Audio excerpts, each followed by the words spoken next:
Assalamualaikum warahmatullahi wabarakatuh.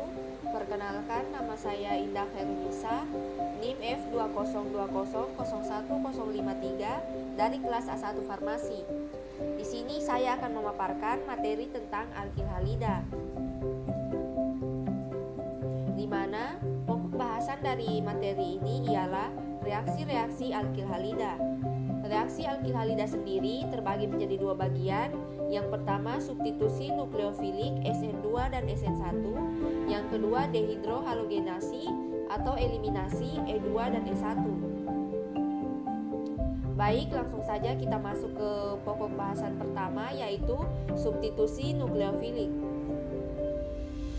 Substitusi nukleofilik sendiri adalah suatu kelompok dasar reaksi substitusi di mana sebuah nukleofil yang kaya akan elektron secara selektif berikatan dengan atau menyerang muatan positif dari sebuah gugus kimia atau atom yang disebut gugus lepas. Adapun bentuk umum reaksi ini adalah sebagai berikut, di mana dengan Nu menandakan nukleofil, titik 2 menandakan pasangan elektron, Rx menandakan substrat dengan gugus Pergi X. Serta dapat kita lihat pula contoh reaksi substitusi nukleofilik pada gambar di bawah ini. Contoh reaksi substitusi nukleofilik yang terjadi pada gugus karbonil pada sebuah keton melalui substitusi dengan senyawa bergugus hidroksida. Pada contoh ini terbentuk senyawa hemiasetal yang tak stabil. Baik, kita masuk ke mekanisme reaksi substitusi nukleofilik. Mekanisme ini sendiri terbagi menjadi dua bagian. Yang pertama yaitu mekanisme SN2 dan mekanisme SN1. Baik, langsung saja saya akan menjelaskan mekanisme SN2. Mekanisme reaksi SN2 ialah proses mekanisme yang dilakukan dalam satu tahap, di mana ketika ikatan pada gugus Pergi mulai putus bersamaan dengan terbentuknya ikatan pada nukleofilik. Berikut adalah persamaan reaksi umum substitusi SN2 dapat kita lihat sendiri, serta gambar mekanisme reaksi SN2 pada gambar tersebut. Pada mekanisme reaksi SN2, reaksi akan lebih cepat bila gugus alkil pada substrat berupa primer dan paling lambat bila berupa tersier. Selanjutnya ialah mekanisme SN1. Mekanisme reaksi SN1 ialah suatu proses substitusi di mana prosesnya meliputi dua tahap. Pada tahap pertama sendiri, ikatan pada substrat yaitu ikatan antara karbon dan halogen putus, sehingga terbentuklah karbokation dan gugus Pergi. Pada proses tahap pertama ini berlangsung secara lambat, seperti gambar pada di bawah ini yang menunjukkan mekanisme SN1 pada tahap 1. Selanjutnya kita masuk pada tahap kedua, di mana karbokation bergabung dengan nukleofilik dan menghasilkan produk, sehingga pada tahap kedua ini mekanisme SN1 berlangsung secara cepat. Dapat kita lihat pada gambar di bawah ini, gambar mekanisme SN1 pada tahap 2. Gugus Pergi terlepas dengan membawa pasangan elektron dan terbentuklah ion karbonium pada langkah kedua atau tahap cepat. Ion karbonium bergabung dengan nukleofil membentuk suatu produk. Baik, kita masuk ke pokok bahasan kedua, yaitu dehidrohalogenasi atau eliminasi. Reaksi eliminasi alkil halida dapat terjadi jika direaksikan dengan suatu basa kuat.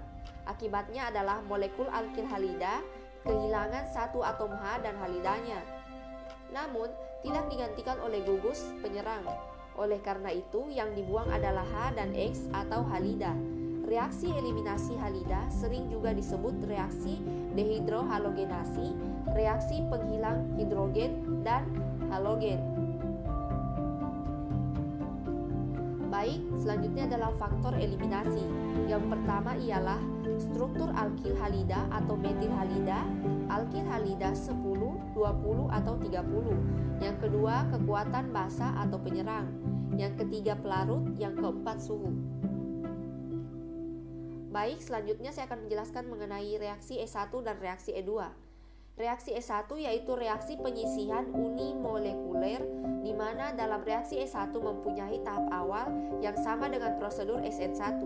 Reaksi S1 memiliki dua langkah prosedur, yaitu ionisasi dan deprotonasi. Intermediate karbokation terbentuk karena pemisahan ikatan hidrogen halogen.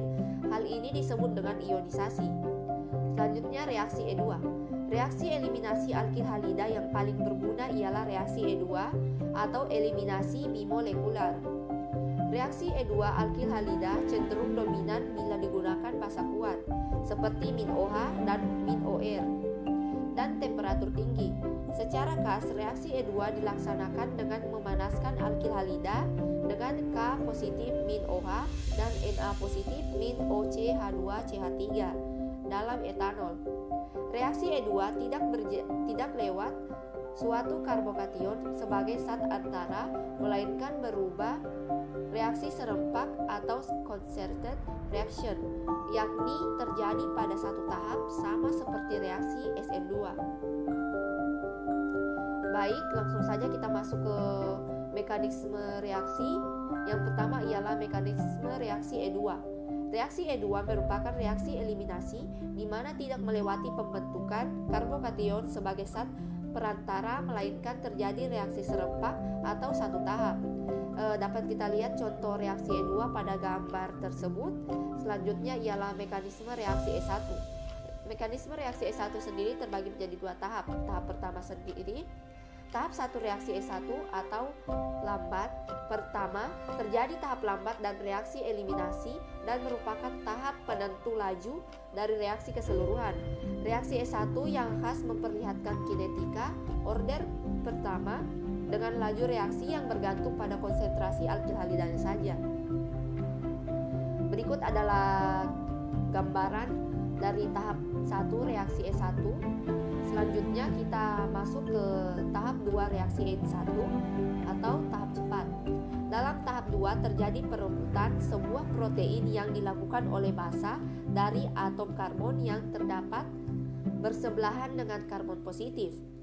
Elektron ikatan sigma karbon hidrogen bergerak ke arah muatan yang positif. Karbon itu mengalami rehibridisasi dari keadaan sp3 ke keadaan sp2 dan terbentuklah suatu alkena. Dapat kita lihat pada gambaran tersebut. Gambaran ini adalah tahap 2 reaksi E1. Baik, mungkin itu saja pemaparan materi dari saya tentang alkil halida dan reaksi-reaksi alkil halida. Kurang dan lebihnya mohon dimaafkan. Saya akhiri dengan ucapan wabillahi taufiq wal hidayah. Wassalamualaikum warahmatullahi wabarakatuh.